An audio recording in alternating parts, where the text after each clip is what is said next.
Isaiah chapter 19. The burden of Egypt.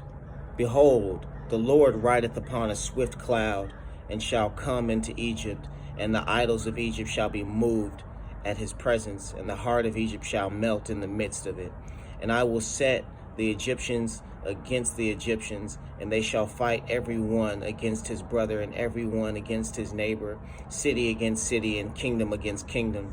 And the spirit of Egypt shall fail in the midst thereof, and I will destroy the counsel thereof, and they shall seek to the idols and to the charmers, and them that have familiar spirits, and to the wizards.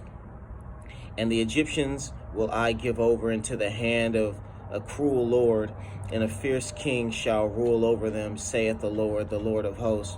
And the waters shall fail from the sea, and the rivers shall be wasted and dried up, and they shall turn the rivers far away, and the brooks of defense shall be emptied and dried up. The reeds and flags shall wither, the paper reeds by the brooks, by the mouth of the brooks, and everything sown by the brooks shall wither, be driven away, and be no more. The fishers shall mourn, and all they that cast angle into the brook shall lament, and they that spread nets upon the water shall languish.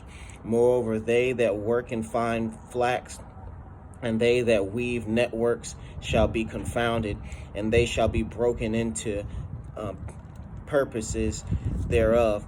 All that makes sluices and ponds for fish. Surely the princes of Zoan and are fools. The counsel of the wise counselors of Pharaoh is become brutish. How say ye unto Pharaoh, I am the son of the wise, the son of ancient kings? Where are they? Where are thy wise men? And let them tell thee now, and let them know what the Lord of hosts hath purposed upon Egypt. The prince of Zoan are become fools. The princes of Noph are deceived. They have also seduced Egypt, even they that are the stay of the tribes thereof. The Lord hath mingled in perverse spirits in the midst thereof, and they have caused Egypt to err in every work thereof.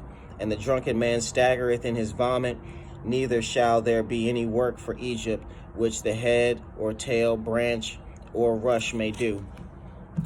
In that day shall Egypt be like unto women, and shall be afraid and fear because of the shaking of the hand of the Lord of hosts, which he shaketh over it.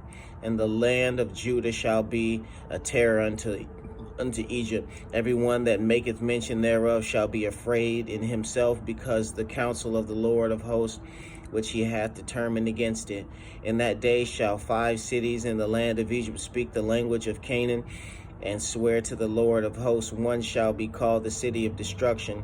In that day shall there be an altar to the Lord in the midst of the land of the Egypt, and a pillar at the border thereof to the Lord.